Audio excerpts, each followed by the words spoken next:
Assalamualaikum warahmatullahi wabarakatuh. Pertemuan kali ini kita akan membahas terkait dengan dinasti Abbasiyah, yang mana dinasti Abbasiyah ini adalah merupakan lanjutan dari kekuasaan dinasti Umayyah. Karena dinasti Abbasiyah ini dinamakan Khalifah Abbasiyah karena para pendiri dan penguasa dinasti Abbasiyah ini adalah keturunan dari Al-Abbas, ya, yang mana Al-Abbas ini adalah sebagai pamannya Nabi Muhammad SAW, yang mana kekuasaan dinasti Abbasiyah ini berlangsung sangat lama, yaitu sekitar 5 abad. Ya. Jadi 5 abad. Ini adalah para sejarawan itu membagi kekuasaan dinasti Abbasiyah ini, ya, pola pemerintahannya itu berbeda-beda. Ya.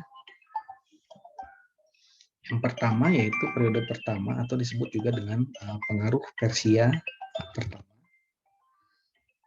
Nah, di dalam pengaruh Persia pertama itu banyak, ya, lebih banyak diberikan pengaruh di Persia pertama oleh orang-orang Persia. Kemudian yang kedua adalah periode pengaruh Turki pertama.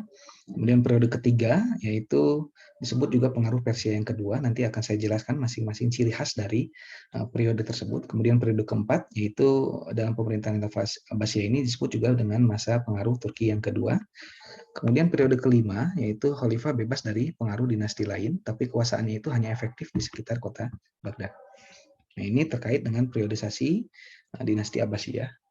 Yang periode pertama ini adalah disebut juga dengan periode pengaruh Persia pertama, yang mana pada periode pertama ini justru dinasti Abbasiyah ini mengalami puncak keemasannya. Jadi puncak kejayaan dinasti Abbasiyah ini adalah di masa periode pertama. Ya, jadi periode pertama ini secara politis ya para khalifah itu betul-betul kuat. Ya, jadi khalifah betul-betul sebagai pusat kekuatan politik dan juga agama di masa periode pertama ini. Di masa pemerintahan dinasti Abbasiyah periode pertama ini, yang mana pendiri dari dinasti Abbasiyah ini ya, sangat singkat, ya, Abul Abbas As-Sofa, hanya berlangsung sekitar 4 tahun. Jadi sebetulnya yang menjadi kesuksesan dimulai dinasti Abbasiyah periode pertama ini adalah ketika dilanjutkan oleh Abu Ja'far Al-Mansur. Jadi di masa Abu Ja'far Al-Mansur ini mulai menghadapi lawan-lawannya. Abu Ja'far Al-Mansur ini menghadapi lawan-lawannya dari Bani Umayyah, kemudian Khawarij dan juga Syiah yang merasa dikucilkan dari kekuasaan dinasti Abbasiyah di periode pertama ini. Jadi untuk mengamankan kekuasaannya, tokoh-tokoh besar tadi ya itu mulai disingkirkan satu persatu. Ya.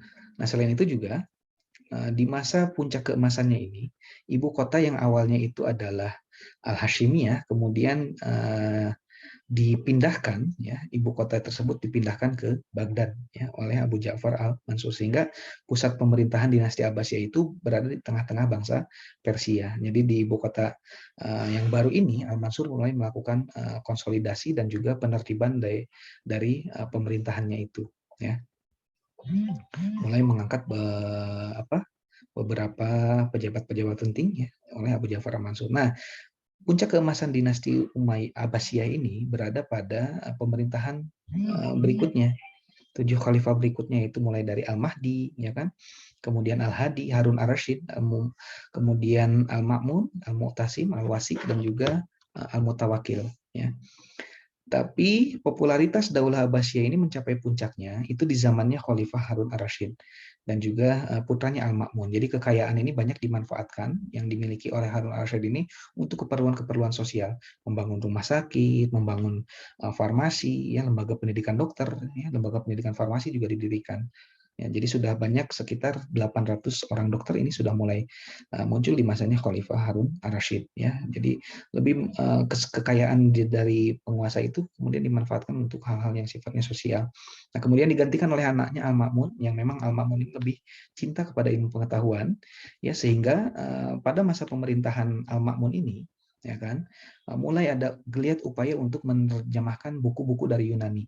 Ya, jadi buku-buku dari Yunani itu mulai diterjemahkan sehingga ilmu pengetahuan berkembang sangat pesat. Bahkan yang paling fenomenal itu adalah adanya pembangunan Bait Al-Hikmah, yang mana Bait Al-Hikmah ini sebagai pusat penerjemahan dan juga sebagai perguruan tinggi dengan perpustakaan yang sangat besar. Jadi pada masa Al-Ma'mun inilah yang menjadi pusat Baghdad ini sebagai pusat kebudayaan dan juga ilmu pengetahuan. Kemudian khalifah berikutnya setelah Al-Ma'mun kemudian Al-Mu'tasim, yang mana Al-Mu'tasim ini memberikan peluang lebih besar kepada orang-orang Turki, ya, sehingga yang masuk dalam pemerintahannya, keterlibatan mereka ini dimulai dengan sebagai tentara pengawal ya, di masa Al-Mu'tasim ini. Nah, jadi mulai dibentuk ya tentara-tentara profesional ya oleh Al-Mu'tasim ini. Jadi khusus prajurit-prajurit profesional ini sudah mulai dibentuk, dan inilah yang nantinya itu di periode berikutnya itu sebagai salah satu faktor penyebab kemunduran dari dinasti Abbasiyah, karena keuangan negara mulai membengkak karena harus membayar tentara profesional ini yang memang tidak ada sebelumnya di masa dinasti Umayyah. Ya, jadi tapi untungnya itu adalah gerakan-gerakan yang menentang ya, yang memungkinkan mengganggu stabilitas politik di masa dinasti Abbasiyah ini mulai dihancurkan ya oleh tentara-tentara profesional ini ya. Nah, kemudian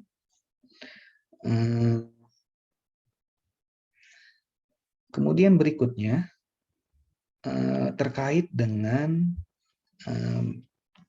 periode kedua, yaitu disebut juga dengan masa pengaruh Persia yang pertama, karena pada periode ini ya itu ditandai dengan kebangkitan orang-orang Turki ya tadi di masa Al-Mu'tasim ya, ketika dijadikan sebagai tentara profesional. Di periode ini juga orang-orang Turki di periode kedua ini sudah mulai menduduki jabatan pemerintahan yang paling penting ya, sehingga terdapat 13 khalifah yang memang memerintah ketika itu ya, mulai dari Al-Mutawakil, Al-Muntasir, Al-Musta'in, Al-Muhtadi, Al-Mu'tamid, dan lain sebagainya. Inilah khalifah-khalifah di masa periode yang kedua ya. Nah, kemudian faktor yang menyebabkan ada juga di periode kedua ini sudah mulai mengalami kemunduran ya. Jadi ada karena luasnya wilayah, kemudian profesionalisasi tentara, nah ini tadi, sehingga dinasti Abbasiyah ini sangat bergantung pada mereka.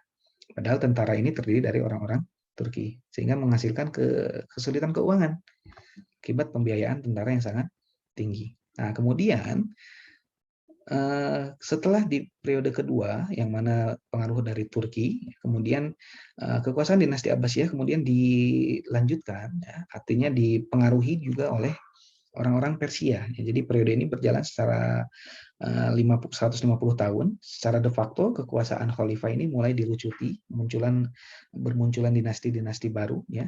Perkembangan ilmu pengetahuan masih mengalami perkembangan, tapi tetap ya muncul juga pemikir-pemikir besar di masa dinasti Abbasiyah yang periode ketiga ini, Al-Farabi, Ibnu Sina, Al-Biruni ya, dan juga kelompok-kelompok lainnya yang mengembangkan ilmu pengetahuan dan juga kebudayaan di masa dinasti Abbasiyah. Ya, di masa dinasti Buwayhi ini ya ada beberapa nama penguasa ya. Ya, jadi di masa dinasti Buwayhi ini ya, di masa dinasti Abbasiyah ini menghadapi dua problem utama, yaitu berdirinya dinasti Fatimiyah ya, banyak sekali berdiri dinasti-dinasti kecil ya di masa dinasti Abbasiyah di periode yang ketiga ini, sehingga inilah yang menjadi problem terbesar di periode ketiga. Selain itu juga adanya perang ideologi antara Syiah dan juga Sunni. Nah, kemudian periode keempat baru sudah mulai di periode keempat ini berawal ketika dinasti Saljuk ketika itu mengontrol kekuasaan dinasti Abbasiyah dengan mengalahkan Bani Buwayhi ya. Jadi pemerintahan Abbasiyah yang memang ini dipengaruhi oleh pengaruh Turki yang kedua ya. Nah, ini tentang waktunya memang cukup lama karena adanya visi pada diri penguasa Saljuk ketika itu, dan juga adanya kesatuan yang kokoh antar keluarga Saljuk dan juga paham umum Saljuk yang memang sama dengan paham umum rakyat dinasti bawah kekuasaan dinasti Abbasiyah, yaitu Sunni. Ya, tapi ilmu pengetahuan juga cukup berkembang di masa periode yang keempat ini. Ya, jadi periode kedua dan seterusnya ya, sebetulnya dinasti 2, 3, dan 4 itu khalifah itu hanya sebatas simbol saja. Jadi banyak sekali dipengaruhi oleh Turki, kemudian Persia dan sebagainya. Kemudian di periode kelima ini tidak ada pengaruh sama sekali, tapi kekuasaannya itu sempit, ya, artinya mulai melemah kekuasaan politiknya ini. Inilah yang menyebabkan dinasti Abbasiyah ketika itu mulai diserang oleh tentara Mongol dan menghancurkan Baghdad tanpa adanya perlawanan yang sangat berarti. Jadi di periode kelima inilah periode betul-betul dinasti Abbasiyah ini mulai hancur, dihancur leburkan oleh tentara Mongol, dan tidak ada bantuan sama sekali dari luar karena ketika itu hanya sekitar Baghdad saja kekuasaan dinasti Abbasiyah ini. Nah, inilah ciri-ciri dari dinasti Abbasiyah yang memang berbeda dengan dinasti Umayyah, ya. Yang mana yang pertama yaitu adanya perpindahan ibu kota, ya, dari Damaskus ke Hashimiyah, dan juga dipindahkan ke Baghdad. Yang dulunya, ya, di masa dinasti Abbasiyah, dinasti Umayyah itu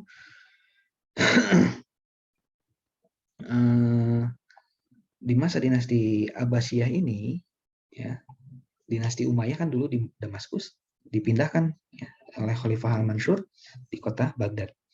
Kemudian membentuk wazir, artinya koordinator departemen, yang memang tidak ada di masa dinasti Umayyah. Dibentuk juga kepolisian negara dan angkatan bersenjata yang profesional, yang mana di masa dinasti Umayyah ini belum ada, sehingga inilah yang menjadi ciri khas dari kekuasaan dinasti Abbasiyah. Kemudian dibentuknya majelis ilmu dalam bentuk kutab dan juga masjid, dan juga didirikannya Bait Al-Hikmah. Ya. Nah, ini kemajuan ilmu pengetahuan, ya. Di masa dinasti Abbasiyah ini terjadi asimilasi antara bangsa Arab dengan bangsa lain yang lebih dulu, sehingga ilmu pengetahuan ini berkembang dengan cara gerakan penerjemahan yang berlangsung dalam 3 fase, yang mulai dari Khalifah Al-Mansur dan juga Khalifah Harun Ar-Rasyid, kemudian dilanjutkan oleh anaknya Al-Ma'mun yang lebih cinta kepada ilmu filsafat dan kedokteran, dan juga di tahun 1300 Hijriah ini adalah masa yang penting karena mulai adanya pembuatan kertas sehingga ilmu pengetahuan berkembang sangat pesat. Ya. Nah, ini ada beberapa penyebab dari kehancuran dinasti Abbasiyah. Ya, yang pertama itu tentu ini tidak lain adalah sikap poya-poya yang dimiliki oleh kaum istana. Ya. Terlebih karena kemerosotan ekonomi yang dialami oleh dinasti Abbasiyah ini, ya, mengalami kemunduran di bidang ekonomi karena pada periode pertama kan memang pemerintahan dinasti Abbasiyah ini pemerintahan yang kaya, ya, tapi setelah memasuki periode berikutnya justru semakin menurun, ya, sehingga pendapatannya pun menjadi menurun sementara pengeluaran menjadi meningkat, ya. Nah, kemudian penurunan ini disebabkan oleh makin menyempitnya wilayah kekuasaan dan juga banyak terjadinya kerusuhan-kerusuhan, sehingga inilah yang mengganggu perekonomian rakyat. Ya. Sedangkan pengeluaran menjadi membengkak, ya, karena kehidupan para khalifah juga semakin mewah karena pejabat ketika itu banyak melakukan korupsi dan juga mementingkan diri sendiri, dan juga adanya serangan eksternal. Dan ini adalah yang paling penting itu adalah adanya serangan dari tentara Mongol, sehingga inilah yang menjadi salah satu faktor utama kehancuran dinasti Abbasiyah. Ini serangan dari tentara Mongol, dan juga selain itu juga perang salib, ya, yang memang berlangsung secara beberapa periode sehingga menelan banyak korban. Ini juga menjadi salah satu kehancuran dari dinasti Abbasiyah. Ya, nah inilah pembahasan terkait dinasti Abbasiyah. Ya, mudah-mudahan bisa difahami. Terima kasih. Assalamualaikum warahmatullahi wabarakatuh.